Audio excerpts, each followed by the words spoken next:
Corpus Christi's running out of water and they want to build data centers there. Me too. Local reservoirs drop below 10% full in February. Neat. Seems like a good place for a data center. You know, data centers on their own don't really use that much water. It's just that the water they use is fresh drinking water rather than, you know, all available water. But taxing the energy grid in Texas might be just as bad. Can't they use salt water? No, you can't use salt water for cooling. It'll corrode the pipes. Gotta use fresh water. Depends on the setup. My data center uses gray water and returns it clean. Okay, that's not the norm. Corpus Christi is a Hitler city with no culture and no humanity. It deserves to die out. The problem with Malthusianism is that it's not spiteful enough, okay? A sort of broadly distributed misanthropy is insufficient. You need, like, specific populations to disappear. Like, or in other words, tired, we need to reduce the human population by 50%. Wired, we need to eradicate these cities specifically. You get me. That's social Darwinism. You want to hear a real red pill? Everyone on Earth believes in social Darwinism. They just disagree over the implementation. Not a human alive doesn't believe in it. Texas before the evangelical revolution. I'm not getting psyoped into defending this just because the bitches be bad, okay? This city, if you can call it that, behind them looks disgusting. Look at this. You can actually see the heat bubble. Look at this. Jesus Christ. No trees, no shade, just a blight. Yeah, they're bad because they hadn't invented high fructose corn syrup yet or whatever. She's smoking? Yeah, I mean, a lot of people used to. A lot of people still do. Are we backdooring classism? Everybody hates the American elite. Are you brave enough to hate the American poor? I am. Whoa, that's the wrong button. I am. What the hell? Oh, sorry. Oh, man. We don't smoke anymore? Yes, I saw Sweden. Sweden do in fact not be smoking. Yes. How do Catholics keep lucking out with base popes? You want to know the actual reason? I genuinely think it's the popes are getting more based as a reaction to the anti-meritocratic system we have going on in American corporate and political life. Or sorry, Western corporate and political life. I think like the problem is that the Catholic Church is one of the only remaining institutions that maintains a degree of like severity and gravitas, you know? Like, basically everything else has been obliterated by modernity. There's no ceremony, there's no sincerity, everything is trite and cynical and low IQ and stupid and plays for the television. And like the Holy See, you know, the papacy is one of the only remaining institutions that conveys a degree of like weight and gravity outside its most rote bureaucratic function. You know what I mean? Like the Pope does not act like the CEO of Catholicism, even though he kind of is. Maybe one day they'll fall as well, but for now they're one of the only institutions that has that kind of cultural sway that isn't just, I don't know, a fucking Marvel Studios or whatever. You know, I'm a little thirsty here. Ooh, there's the product placement. Soft drink of the day is Coca-Cola Cherry Float. Let's take a drink. Wow, really? Just like, okay. I didn't think it'd be that bad. Ah, that's nice. I do enjoy a good Coca-Cola Cherry Float. Now, of course, it's not just the economy. This is the underlying rot that I'm referring to, by the way. This would have happened under Kamala Harris, too. I'm not joking. By 9 points. I'm still trying to, like, wear off the psychic damage from that one. I can't believe how fucking overt that was. Jesus fucking Christ. Oh, my God. I need to, like... On CNN, man. I'm pretty sure it's an online-only segment, but it's still CNN. It's from the CNN... It's from a CNN broadcaster on the CNN channel using CNN equipment and CNN's legitimacy. It's still CNN. But Vaush doesn't remember Walter Cronkite having a fresh Coca-Cola trademark delivered on air while reporting the death of JFK?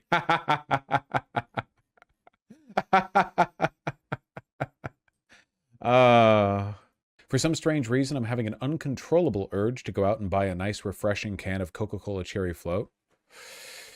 It's pretty cold over here in Seattle today, but if you're in the UK, I could see it.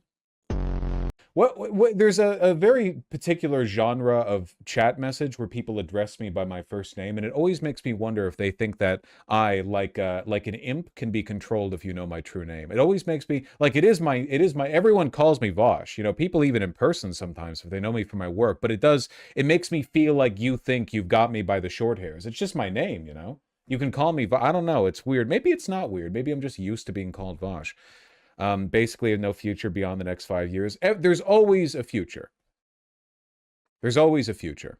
When the market does crash, is there any way to not personally get screwed? I don't know, because it's not just the market crashing.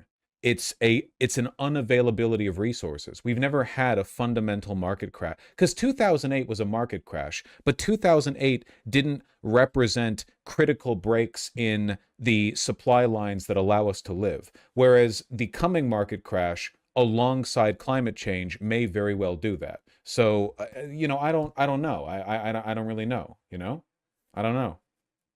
How come there are like no crashes without just market manipulation fuckery? It feels like 2020 was a fluke. I'm not sure what you mean. China's 4 richest cities have a GDP per person that exceeds Japan's. Its poorest 4 provinces, meanwhile, are closer in income to Vietnam. Yeah, there's a great degree of inequality in China. That makes sense. What's a good way to handle retirement accounts? You want the ultimate red pill? Society just shouldn't have them, because your well-being and ability to live as an elderly person should be guaranteed by the fundamental incentive structures and provisions of society, not because you've been slowly accruing a bubble of wealth that sits useless in an account for 50 years. Retirement accounts, like, conceptually are stupid. Old people should just be allowed to live. They should be through government, incentive programs or grants or whatever you want. There's a million ways that you can do this. They should just be allowed to get the services they need. But by relying on them to just hold a bubble of wealth their entire lives that they then quickly burn away as soon as they hit 65, it's economically senseless. All it does is remove money from the economy. Your economy would be much healthier if all the money that was being saved up was simply spent normally, and then when they're older, the government just pays to keep them, comfortable and accommodated. That makes way more sense, because the consequence of them saving up the retirement account their entire life is that a significant portion of the money that makes its way to them doesn't get reinvested in the economy. They don't buy things with it. They don't spend. So, no, there shouldn't be retirement accounts.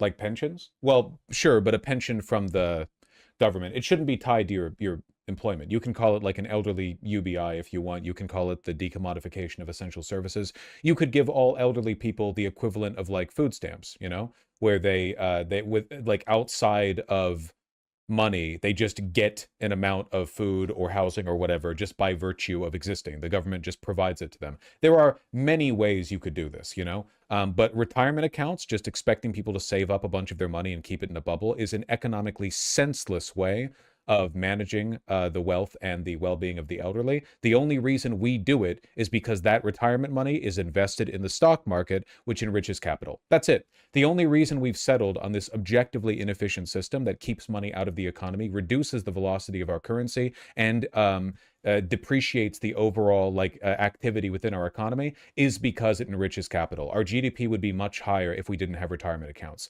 And by much higher, I mean like fucking significant percentage, like potentially 50%. I'll just spitball it. If we didn't rely on retirement accounts, if elderly people just got what they needed when they were older and they were free to spend their retirement money normally as they grew older, our GDP could be 50% higher. It could be 100% higher. I don't know. I'm not magic. I can't see the future. It could be much higher. But the way we're doing it right now is just irrational. Yes, Generis. Yes, the decreased velocity of wealth is the ultimate problem that we're facing right now, alongside climate change, of course. QE is a much bigger issue for velocity of money. One bad bitch at a time, okay? One bad bitch at a time. Americans barely save for retirement as well, and yet the total value of all retirement accounts is 170% of the US GDP, nearly $50 trillion held in retirement assets. So, everything on earth, all wealth, all sense, all politics, all policy has been skewed to favor capital. Everything from the rise of the sun to the spin of the atom, the pull of the electron, everything in existence has been tilted to serve capital. Every statistic we use to measure the economy, every term that we've developed, everything. Explain like I'm 5 quantitative easing, or should I read the wiki article? Just read the wiki article. What the fuck is my feed right now? Sharp whiplash, man. What the fuck is this post? Lizzo quoting a fat fetish art account thinking it's body positivity. Am I going insane? Is this another like Gen Z sex negativity thing? Fat fetish art account and body positivity are not mutually exclusive terms. What? Aren't you being positive about fat bodies if you think they're hot? What do you think body positivity means? The normalization of finding fat people sexy is obviously a component of the broader social normalization of being fat. That's a component of positivity. Why people treat fetishization or like specific attraction as though it's innately dehumanizing when that's very much a conditional situation. It's not always the case. Discourse, discourse, discourse. This too is why the world is ending. Weird puritanical woke. Yeah, it's actually like bad for fat people to find them hot or whatever. I don't get it. Hasn't seen the kid from Gameaverse Goon accusations, has he? I mean, I have. It's just not really interesting. Why do you think Gen Z is so sex negative? Because they're not having any. Bizarre. All right, well. I'm raging over that Alkenkos statement on Platner, another tool. What are you talking about? That statement? What are you referring to? You're making me angry. House Democrat Platner's tattoo should be disqualifying. In May 2026, Japanese man found in forest fighting war that ended 30 years earlier. Are you fucking kidding me? Jake. Stay in your lane, Jake. Massachusetts. Stay in Massachusetts, Jake. No one fucking cares about the Nazi tattoo. Is he a Zionist? You're a Nazi. Fuck you. Hold on. Jake Alken Kloss. That is the most German name I've ever heard in my fucking life. Born to a wealthy family in New England. Oh, I'm sure. Succeeded Joe Kennedy III. Oh, I'm sure. Military service. Oh, I'm sure. In 2022, Alkenkloss criticized the far left and far right as carnival barkers for socialism or strongman rule. Okay, so he's a centrist. Gotcha. So he's a Nazi. Great. Phenomenal. Excellent. As always. And naturally, of course, his segment on his Wikipedia section on Israel is massive, and it says all the stuff you would expect it says. Massachusetts here, we hate this slimy little loser. Amidst the starvation in Gaza caused by the Israeli blockade, Alkenkloss reiterated his position that Hamas bore sole responsibility for the conflict. Yeah, we know. Platner will be, once he becomes a senator, the least Nazi senator except for Bernie Sanders. He will actually be single-handedly, he will rise to the top. As wheat does from chaff. Thoughts on Planner 2028? Man plans and God laughs. Fuck you. Alkenkloss is a third-way LARP. Yeah. It doesn't matter. These people are completely indistinct, and their positions mean nothing to me. They're not even people, really. All of their opinions are bought. The Trump administration is moving forward with a plan to provide Cold War-era plutonium from dismantled nuclear warheads to companies that want to convert the dangerous material into fuel for nuclear power plants. Sure. The plan has generated debate. Really? That's actually pretty base now? No. I think that if we're going to convert weapons-grade plutonium into fuel-grade plutonium, the government should do it. Do you have any idea? Consider Trump's ties to evil governments around the world. Do you really want the Trump administration to be handing out permits for private corporations around the world to get weapons-grade plutonium? What happens if some goes missing? Good Lord. We could degrade these ourselves if we wanted to. There's a reason why we're handing these off to private corporations. If finalized, it would mark the first time the U.S. government has made weapons-grade plutonium available to private companies. Yup. The Energy Department has more than 50 tons of surplus plutonium left over from nuclear weapons programs, and the agency has had previously been planning to dilute much of that material and bury it. Why not dilute it and then sell the fuel-grade plutonium for fuel, rather than trusting the companies to dilute it?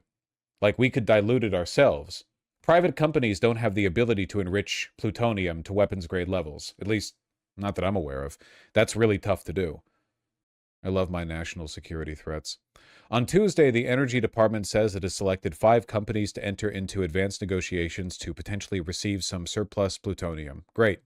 That includes Oklo, a California-based nuclear power plant company, which plans to partner with Nucleo, a European developer of advanced nuclear reactors. Okay, what are the other companies?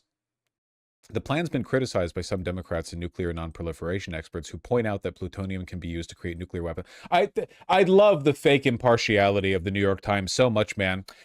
Criticisms have arisen from non-proliferation experts who make the argument that technically nuclear weapons-grade nuclear material can be used to make nuclear weapons. So some people claim that you can use weapons-grade plutonium to make weapons. You don't need to enrich your plutonium. It's not uranium. Maybe we should just bury it. Just gonna resell this shit to Israel. Plutonium is way better for power plants, though I agree nuclear energy should be nationalized. I mean, if it's weapons grade, whatever. It's fine. Look at the latest Ferrari. It looks like a BYD. Ooh. Jesus Christ. For 640,000? Oh my God. Homer Simpson at the fucking at the design meeting. Jesus Christ. This looks awful. Geez, Vaush, you think that's bad? I like it a lot. I can't deal with you right now. I'm sorry. I'm not getting into a subjective argument over aesthetics when I know I'm right, and in my dreams I'm right. If this was a BYD for 80K, it'd be doing numbers. No, it's still ugly. We already made the aesthetically ideal car, and it was a Mustang in the 1970s. Just any of them. I don't know. I'm not a big car guy. We already made cars that looked best. We don't need to make anything else. We've already settled on the correct design. Its interior looks dope. To me, this genuinely looks like steaming dog shit. This looks awful to me. A touchscreen? Touchscreens in cars genuinely should be illegal.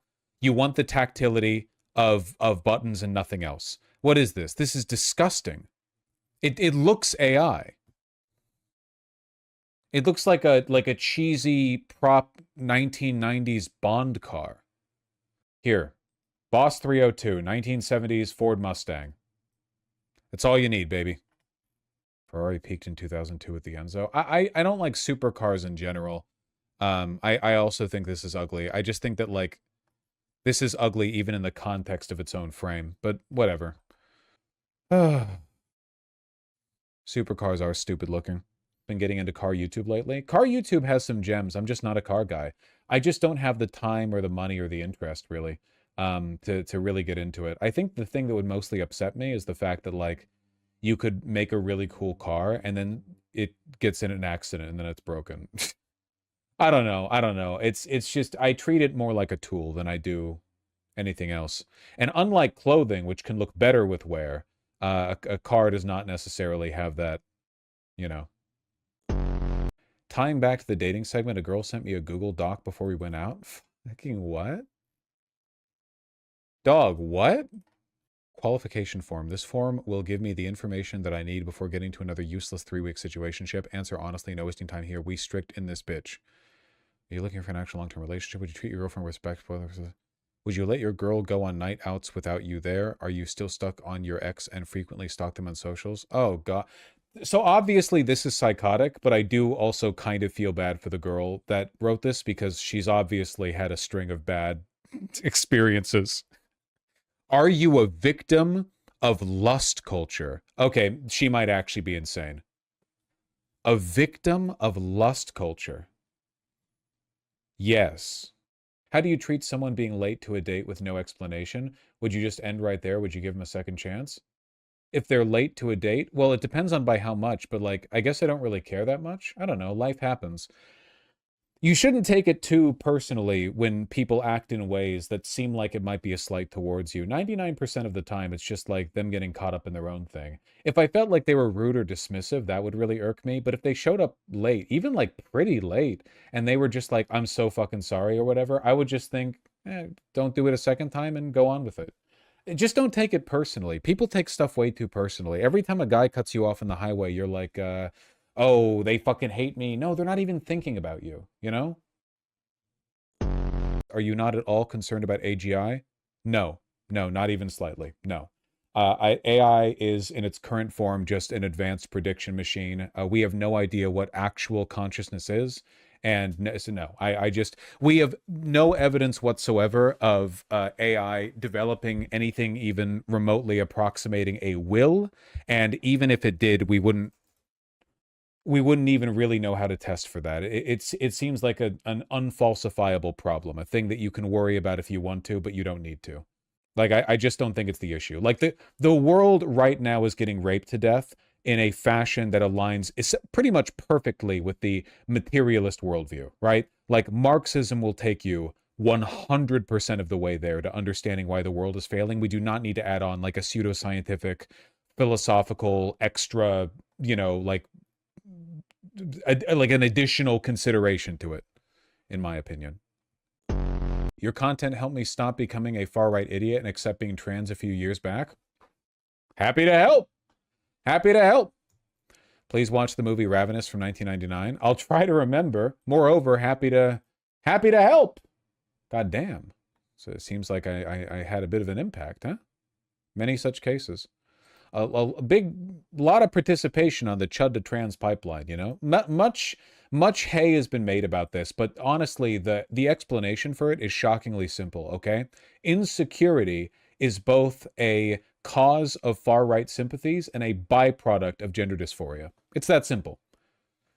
Male insecurity is the #1 driver of fascistic association and is often, again, male, caused by gender dysphoria. Simple as that. If you're a young guy and you're like, oh, what are these feelings of not belonging and all this, this can often lead one to be sympathetic with fascist rhetoric. It's simple as that. It's really, you don't need to read that much deeper into it, Especially because the kind of insecurity that leads to fascism most regularly in young men is that of the sexual variety. So, it's pretty simple to me. People give trans women a lot of flack for that. You give them flack for being annoying on social media, not for other stuff. Why is everyone on my Twitter feed arguing about whether or not wearing shorts is okay? Wearing shorts is okay. It's fine to wear shorts as a guy. What about short shorts? Sure. What's even the argument? I just think a lot of guys are insecure about having, like, skinny legs or something. I don't know. Jamie, pull up the Harrison Ford picture. Not this time. Training for a level 8, never gonna happen male fantasy scenario. Nice! Looking good. God, I gotta get back into working out. You know how fucking good I would look wearing, like, a shirt like this, but I have, like, the cleft of the upper chest muscle? I would look insane. I would clear house in any gay bar. It would, like, I would be unstoppable. And probably still will be for, like, 15 years, because I have the phenotype that ages well. I'm like a husky guy with a beard. They love that going into their mid to late 40s, You mean cleavage? Yeah, big fucking tits. Big titties. You get me. Man tits? You can just call them tits. Be progressive. Would I do well in a gay bar? Yes, you would, Kowalski. You should visit Detroit sometime. I've always wanted to visit Detroit. See some of the urban renewal, considering, like, the reputation Detroit has in a lot of, in America. Pizza. Pizza. If this is the movement you want for your upper chest, better not involve me going to the gym. God damn it, I have to go to the gym for this. It's all incline press or variations thereof, right? So, bench at a slight angle. From here, with a pronated grip, drop into a deep stretch. Nice and slow on this one. Do not use too much weight or you can tear some shit with this. So, incline pec fly? Incline pec fly? Pec flies are phenomenal for you, by the way. It's a stretch. It's an exercise. Oh, I could do this at home. I don't actually have an incline bench, though. I'd love to have tits. You know what I mean. Holy shit, this guy's fucking enormous. Oh, okay, I often forget women's crushes often involve personality traits in spite of looks, which is why they like Gideon. But dog, that's why women enjoy sex more. Guys are like, my sex drive? Well, it's pretty much determined by the roundness of the boob. Like, it's the facial symmetry or something. I don't know, type shit. The pussy size? What size the pussy at? Women have, on average, much more sophisticated understanding of eroticism. Not innately, it's a socialization thing. But that's why women have the crazier, like, monster fucking takes. Guys are like, oh, I'd fuck this cat girl, and women are like, I'd fuck the xenomorph, you know? You think Grace and Leon can go on a date? You sick fuck. He's like 30 years older than her. Honestly, the age isn't the problem so much as it is the like, confidence difference, you know what I mean? What the fuck would they even talk? Yeah, it's the aura gap. Problematic aura gap. It's a real thing. She does look 12 also. No, she doesn't look 12. She looks young, certainly.